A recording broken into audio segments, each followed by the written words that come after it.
Hey everybody, welcome to Drive Thru Review number 408. Today we're going to talk about the Versus System two-player card game, and this one you can see is called the Marvel Battles. Now, 11 years ago in 2004, there used to be a Versus System trading card game, and what that was you had decks of Marvel characters and then DC characters, and then also Hellboy, and there's another one that I'm forgetting. Hellboy was from Image Comics, if I remember right. And you would build a deck, or you would draft a deck, and you could play your friends. You could play in the Pro Tour, which they had, which was pretty well supported, and it lasted a few years and then kind of died off and went away. So now they've brought it back, reimagined it. There are some different mechanics. There's some very familiar mechanics, but it's now in this LCG style format where you get everything in the box, and you only need to get the one box to get all the cards in this first set. So this one is obviously Marvel, and you've got all kinds of Marvel characters, Avengers, villains, you've got the Guardians of the Galaxy, and all kinds of cool stuff. So I'll show you all that and show you how the game plays. If you have played the old Versus, I would definitely give a watch to the walkthrough because there are some notable differences. And then I'll come back and I will tell you what I think of it. Now here we can see the box for Versus, and as you can see at the bottom of the box it says all new cards, and that's correct. There are no copy cards from the original trading card game. Last year about this time they kind of dumped a bunch of the old cards back into the system, so to speak. I'm not sure what that was about, but this is no relation to the sort of initial kind of pre-release that happened last year. This is its own thing starting from the ground floor right now. And here we can see everything that you get in the game. These are all the cards you get in the game, the rule book of course, and then a couple of tokens and chits to mark different statuses on the different cards. Now the first difference that you're going to notice is you have what's called a main character. In this case I've taken the basic starter deck of the Avengers team with the Captain America as the main character. And if you notice here in the upper left hand corner it says L1. All of the main characters have a level, and this is level 1, and through the course of play each of these main characters is going to level up to level 2, and they have different ways that they can do that.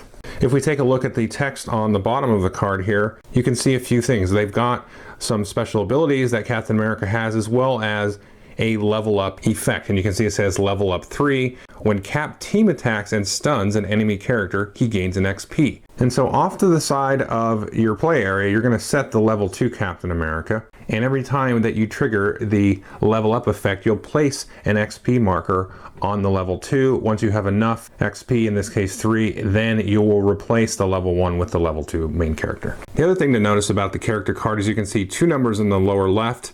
We have here a 2, and this is the attack power of Captain America is an attack power of 2, and also the defensive value, in this case 5. Also on the lower right hand side you'll see a little drop of blood with a 5, and this means the amount of wounds Captain America can sustain before he's knocked out of the game.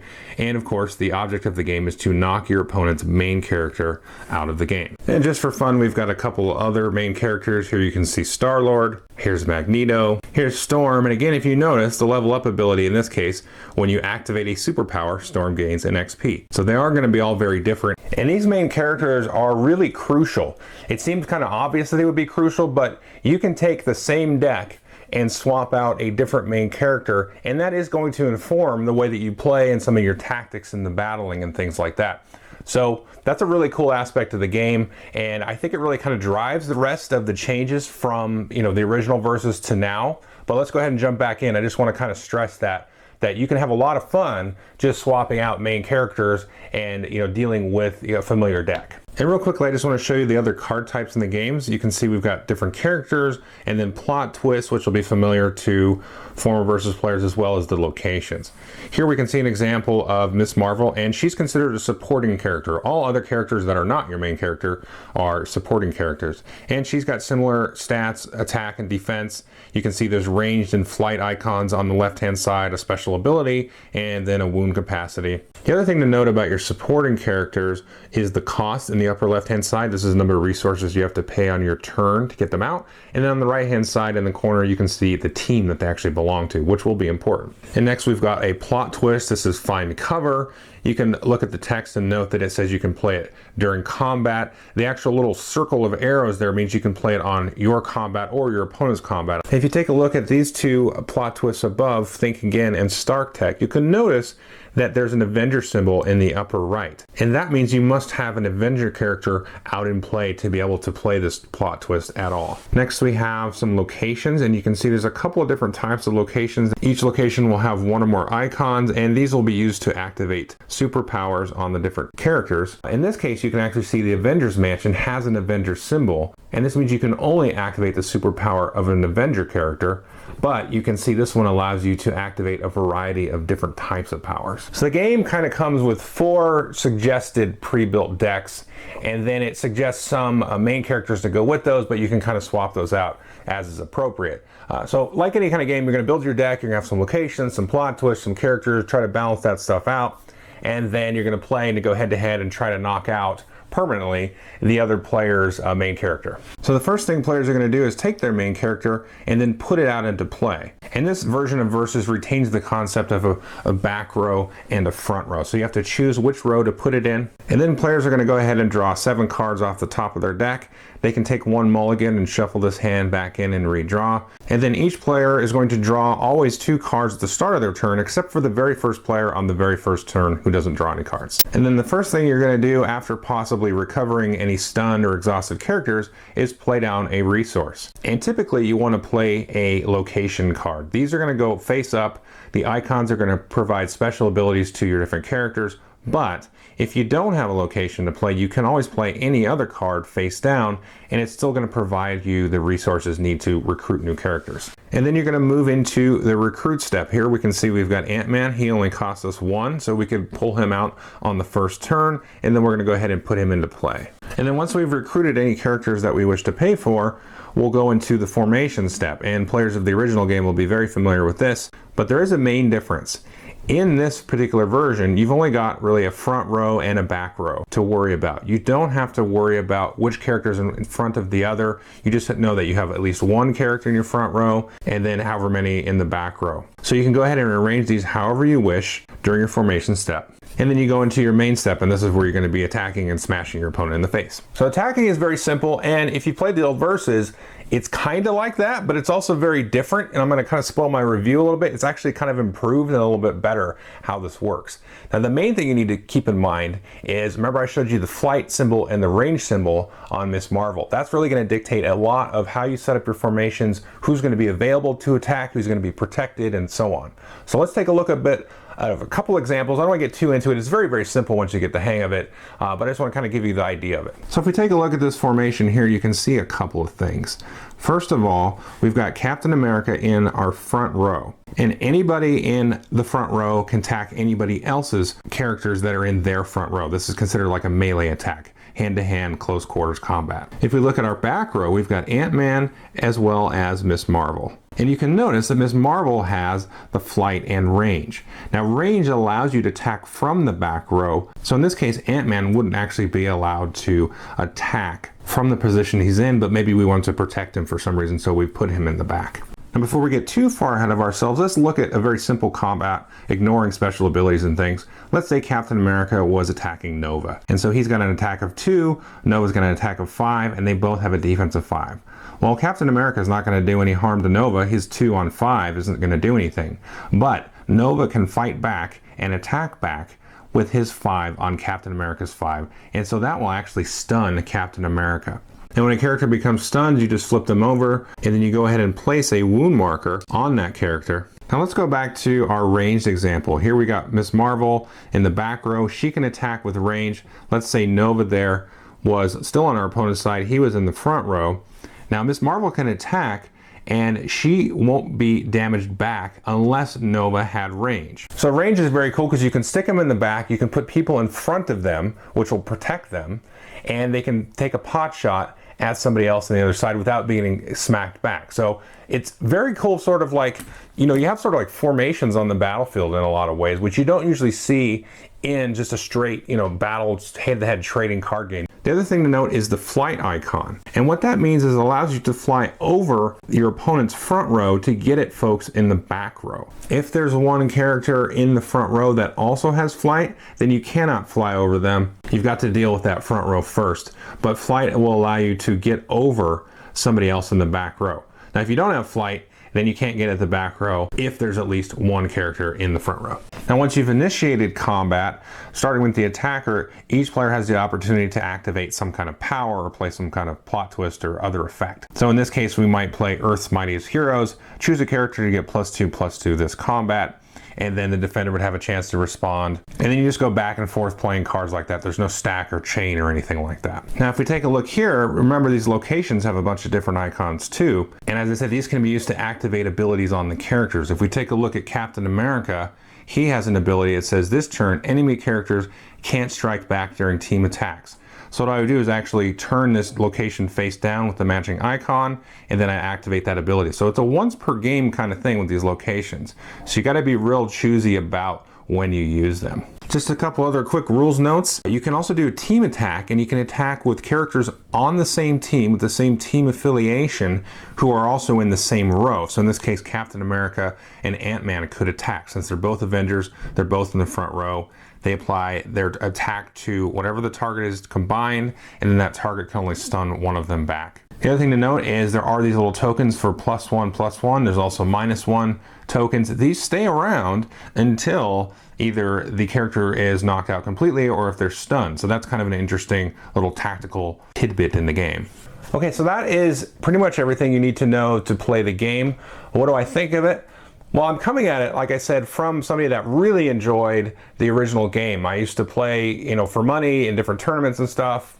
Not all over the country, but all over the West Coast, and had a lot of fun at it, was really into it, had like everything, and was very involved in some of the different communities and things. So I really enjoyed the game and was quite into it because I do enjoy superheroes, and it was fun, you know, competing at a high level, and the community was good. I know I made a lot of good friends, you know, doing that, so it was a lot of fun.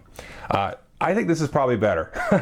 So I'm kind of hesitant to say that because it's kind of the nature of these LCG style games. This has probably about half of the card pool as like the first Marvel set had, but that's kind of what these are. I actually went and compared today because I was like, okay, this is fun, I'm having fun, but I don't have as many variety of decks and options that I would have if I magically bought all the cards in the Marvel Origins set, which was the first set.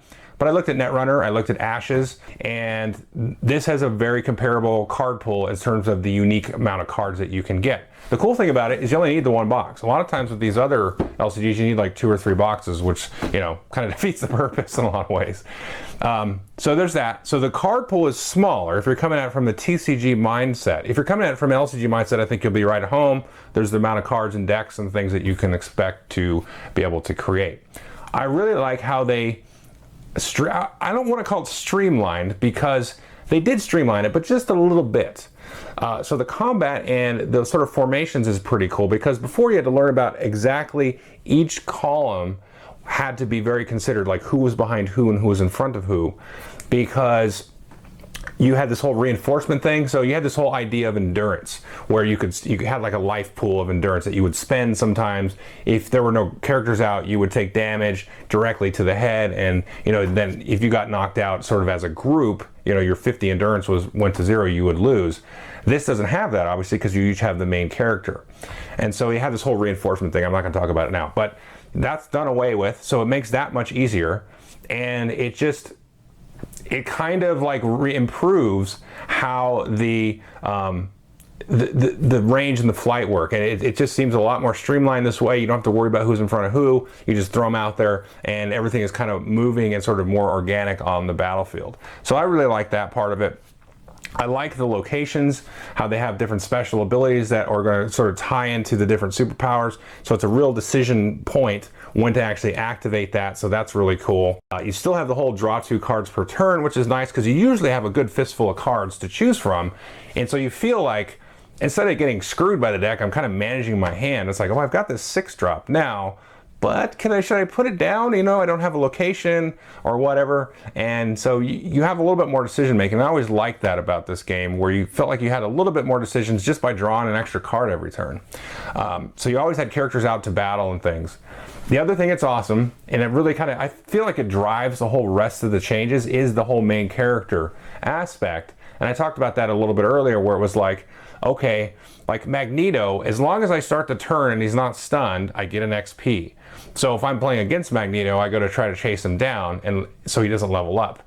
But like the leveling up isn't necessarily the most important thing in the game. It's really cool, and sometimes you can unlock a crazy ability, which Magneto actually has, because Magneto has basically a land destruction ability. It costs him a land sort of, tap or exhaustion to do it, and he needs the right type, but that can be very devastating, obviously, to blow away, your resources a little bit.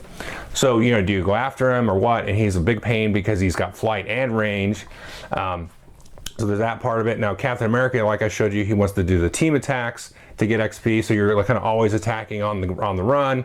But you want to be careful that a Captain America doesn't get stunned, because obviously, if he gets stunned too many times, he's out. The Hulk will level up when he gets stunned, and then he can just become huge. And then some of the different characters can go back down to level 1 and stuff. So that's cool. So they can like heal or draw a bunch of cards, and there's a whole bunch of different mess of special abilities from those characters, and I really like how they've done it, where they're in play, they're moving around, they're part of the battlefield. That's really neat. The special abilities and things are really, really cool. They're very thematic. I think they always do a good job with that. They always did a good job with that with the trading card game as well. The art's nice. Everything like that is nice. I should make a comment about the component quality. The cards are like a little bit chintzy, so you probably noticed in some of the photos there that the black edges were kind of showing chipping, at least a little bit of chipping on there. And I noticed I got this at Gen Con and then unpacked the cards, kind of looked through them a little bit, and then packed them away, and then got them out of the box when I got them, and they were like kind of dinged up already. I'm like, I didn't even use these, and they're dinged up. And the little chits for the XP and the statuses and the combat modifiers are really, really thin and chintzy. Now, it's not even close to the end of the world, but it's kind of like, well, I wish it would have just been a little bit better quality, but whatever, on the chits. But the cards you're going to want to sleeve right away if you're that kind of a person. I don't know that I will. I think I might, because I've already played this 10 times in the last week. And so now what you see now is a lot more wear and tear, and that's just me shuffling and everything like that. So that's my only kind of real knock on the game, is the component quality could be better. I do feel like I'm ready to deck build. I'm at the point now where I've swapped in just the main characters. I haven't really done any tweaks on the actual deck, contents, but I'm ready to do it. And I think there is a lot of room to do it here. But kind of coming from somebody that played the original was like, well, I'm missing my Sentinels deck, my Fantastic Four deck, whatever other decks there were, Brotherhood of Mutants versus the Big Brothers deck. There was a couple different, big time, games, decks that were in the meta and stuff that you had a lot of fun with. So the thing that was made Versus awesome for me, and just kind of, a little bit more personal, was, yes, I like the Pro Tour kind of aspect where I was playing for money, because I really, I like that competitive part of that, where you really were trying to win and go at it. And, it's something I enjoy in life. But the cool part was going back to my friend's house I used to play this with all the time. And we would make decks, and he would build a Sentinels deck, and I would build a deck, a bunch of Spider-Mans. It was rad to sit there and build decks and build them thematically.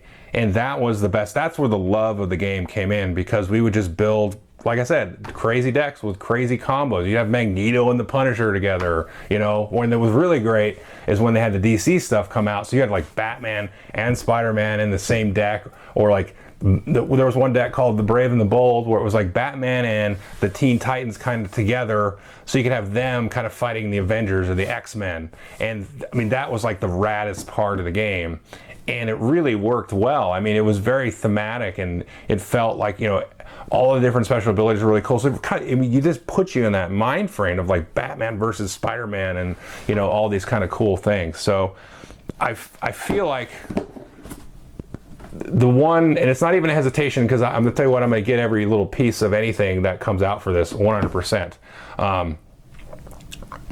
They've talked, I think there's gonna be 2 expansions this year they're gonna add on to Versus. I don't know how big they're gonna be. I don't think they're gonna be as big as this box set. I could be wrong. And then they're gonna kind of go into a different direction. They're gonna have Aliens and Predator stuff. So it's gonna kind of follow the Legendary line, which kind of makes sense, kind of for today's market, because I think that's what people are most familiar with. Most people are not really that familiar with kind of the Versus brand. So I'm kind of hesitant to that, because I can see Aliens and Predator versus superheroes. That could be kind of cool, unless they really junk up the mechanics and change it so they're not compatible. I don't think they'll do that.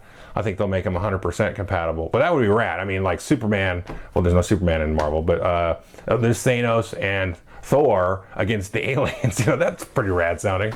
But I would really love to have DC in this. That would just be amazing. I know this is kind of going out of the bounds. I would like back a Kickstarter to get the license, just for the license. If they would just had hey, we need 100 grand or whatever to get the Kickstarter license, like I would chip in 50 bucks for that. No question. That's my limit though. I'm not going any higher. But if people would do that, like, hey, we can borrow the license from Cryptozoic or whoever has that kind of license that would work for this, like, dude, I'm in. Like, I am so in on that. Anyway, sorry. So a little bit of grain of salt here. You can tell I'm kind of a fanboy of the game, but I really think if you played the original game, you will get a kick out of this. There's enough differences. Like I said, the +1 modifier is sticking around. That adds some tactical types of things. You kind of want to keep guys from getting stunned because those kind of things will go away.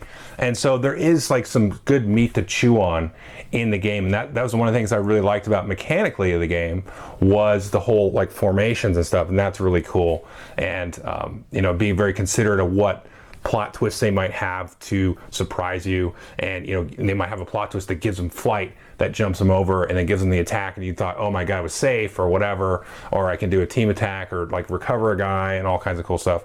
So it's got those sort of battling tactical elements, you know, that Magic and the old game had and stuff like that. Yeah, I've seen, just kind of rambling here, I've seen some folks already kind of dismiss the game, you know, and say it's a lot like the WoW TCG, the World of Warcraft TCG. I played that through the first set.